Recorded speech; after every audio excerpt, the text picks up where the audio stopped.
அவள் கைகுலுக்கிக் கொள்வதற்காக கை நீட்ட சர்வா அப்படியே நின்றான். அதனால் அருகில் வந்து ஹலோ சர்வா என்று அவனை சிநேகமாக ஹக் செய்து கொள்ள இன்னும் அதிர்ந்தவன் உறைந்து போனான். அவள் திடீரென கட்டிப்பிடிப்பாள் என சர்வா சிறிதும் எதிர்பார்க்கவில்லை.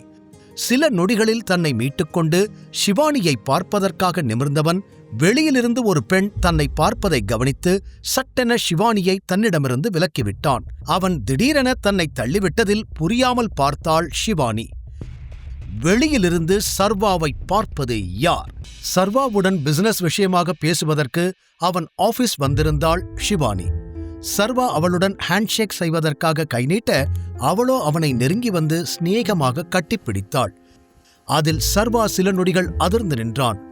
திடீரென கண்ணாடி அருகில் நின்று யாரோ தன்னை பார்ப்பதாய் உணர்ந்து ஷிவானியை தன்னிடமிருந்து விலக்கிவிட்டான். அதில் என்னாச்சு சர்வா, எதுக்கு இப்ப தள்ளிவிட்டீங்க என்று ஷிவானி கேட்டாள். அவள் முகத்தில் குழப்பம் அப்பட்டமாக தெரிந்தது. இன்னும் கூட வெளியிலிருந்து அவனை பார்க்கும் அந்த பெண் அதே இடத்தில் நிற்க, இல்ல நான் தள்ளிவிடணும்னு நினைக்கல, நீ திடீர்னு கட்டிப்பிடிச்சிட்டியா அதனால என்று சொல்ல தயங்கினான் சர்வா. அதனால என்ன? நான் உங்களை கட்டிப்பிடிக்க கூடாதா? நாம என்ன எனிமியா? நான் பக்கத்துல வந்தா ஏதாவது ஆகிடுமா என்று அவள் பதில் கேள்வி கேட்க பெருமூச்சு விட்ட சர்வா, அப்படி இல்ல, அங்க பாரு, அங்க ஒரு பொண்ணு நம்மளையே பார்த்துக்கிட்டு இருக்காங்க. ஏற்கனவே நிறைய பிரச்சனை. தேவையில்லாம உன்னையும் என்னையும் தப்பா நினைச்சாங்கன்னா அது நம்ம 2 பேருக்குமே நல்லதில்ல. அதான் என்று அந்த பெண்ணை கை காட்டி சர்வா கூற ஷிவானியும் திரும்பி அப்படி யார் நிற்பது என்று பார்த்தாள். ஆனால் அவளால் அதை சரியாக கண்டுபிடிக்க முடியவில்லை. யாரோ ஒரு பெண் சாதாரணமாக அந்த இடத்தில் நிற்கிறார் என்றுதான் அவளுக்கு தோன்றியது. அதில் சிரித்துக்கொண்டே எதிரே இருந்த நாற்காலியில் அமர்ந்த ஷிவானி, என்ன சர்வா, இதுக்கெல்லாம் நீங்க போய் இவ்ளோ டென்ஷன் ஆகுறீங்க? நம்மளால அவங்கள பார்க்க முடியும், அவங்களால நம்மள பார்க்க முடியாது என்று தனக்கு தெரிந்ததை கூறினாள். என்ன சொல்ற? எனக்கு ஒன்னும் புரியலையே. அவங்களால நம்மள பார்க்க முடியாதா என்று சர்வா குழப்பத்துடன் கேட்டான். அதற்கும் சிரித்த ஷிவானி, இது ஒன் சைட் கிளாஸ் சர்வா, உங்களுக்கு தெரியாதா? நம்மளால வெளியில என்ன நடக்குதுன்னு பார்க்க முடியும், ஆனா வெளியில இருக்கிறவங்களால உள்ள யார் இருக்காங்க, என்ன பண்றாங்கன்னு பார்க்க முடியாது. வேணும்னா நீங்க போய் செக் பண்ணி பாருங்க என்று அவள் விளக்கமாக கூற, அப்படியா என்று ஆச்சரியத்தோடு எழுந்து சென்று அந்த கண்ணாடியை செக் செய்ய நினைத்தான் சர்வா. அதற்குள் அவனை தடுத்த Shivani, hello hello detective sir, உட்காருங்க. அதான் நான் அளவுக்கு கூட என்ன நம்ப மாட்டீங்களா என்று அவள் கேட்டதும் அப்படியே அமர்ந்துவிட்ட சர்வா, இல்ல எனக்கு இந்த விஷயம் தெரியாது, சாரி என்று கூறினான். இவ்வளவு நாளா இங்க ஒர்க் பண்றீங்க, உங்க கேபின்ல இருக்கிற கிளாஸ் எப்படி இருக்குன்னு கூட உங்களுக்கு தெரியாதா? இதோ கூட தெரிஞ்சுக்கலையா என்று கேட்டாள் ஷிவானி.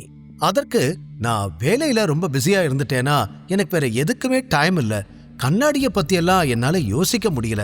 பரவாயில்ல, இத பத்தி பேசி டைம் வேஸ்ட் பண்ண வேண்டாம், நம்ம பிசினஸ் டீல் பத்தி பேசுவோம்.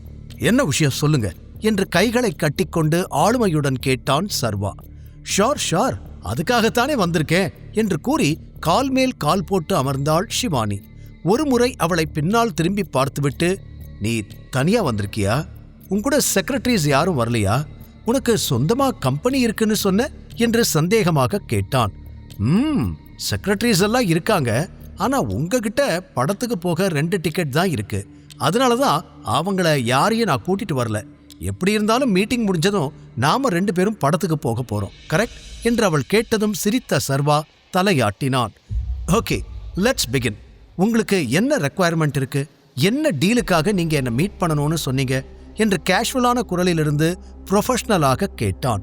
அதை புரிந்து கொண்ட ஷிவானி தானும் ப்ரொஃபஷனலாக குரலை மாற்றிக்கொண்டவள், என்னோட கம்பெனிக்கு சிசிடிவி கேமரா அப்கிரேட் பண்ணணும், நிறைய ரிசர்ச் பண்ணி உங்க கம்பெனில கேமராஸ் பெஸ்ட்னு கேள்விப்பட்டுதான் இங்க வந்திருக்கேன் என்று கூறினாள் ஷிவானி.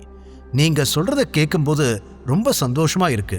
இப்ப வரைக்கும் எங்க கம்பெனி ப்ராடக்ட்ஸ் மேல சின்னதா ஒரு கம்ப்ளைண்ட் கூட வந்ததில்ல, இதுக்கப்புறமும் வராது. அந்த கேரண்டியை நான் உங்களுக்கு தரேன். உங்களுக்கு எவ்வளோ குவான்டிட்டி வேணும், எப்பக்குள்ள அதை டெலிவரி பண்ணணும்னு மற்ற டீட்டெயில்ஸ் எல்லாம் சொல்ல முடியுமா என்று அனைத்தையும் குறித்து கொள்வதற்கு தனது லேப்டாப்பை தயாராக வைத்துக்கொண்டு கேட்டான் சர்வா.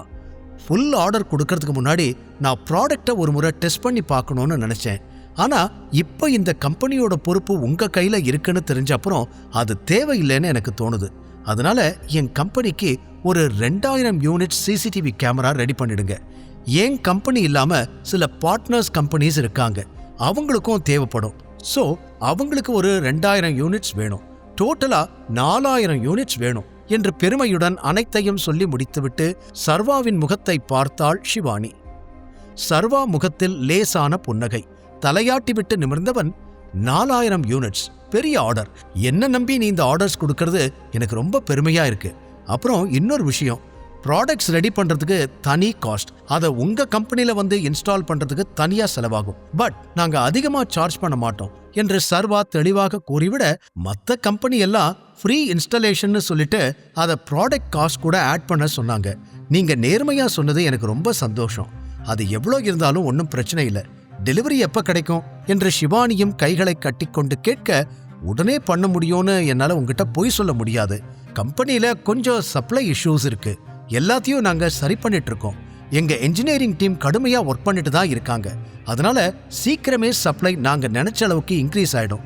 ஸோ கம்பெனி சிச்சுவேஷன் மைண்ட்ல வச்சு பார்க்கும்போது இந்த ஆர்டரை கம்ப்ளீட் பண்றதுக்கு கொஞ்சம் டைம் அதிகமாகும் என்று அவன் எப்போதும் போல நேர்மையாகவே பேச, அது ஷிவானிக்கு ஆச்சரியமாக இருந்தது.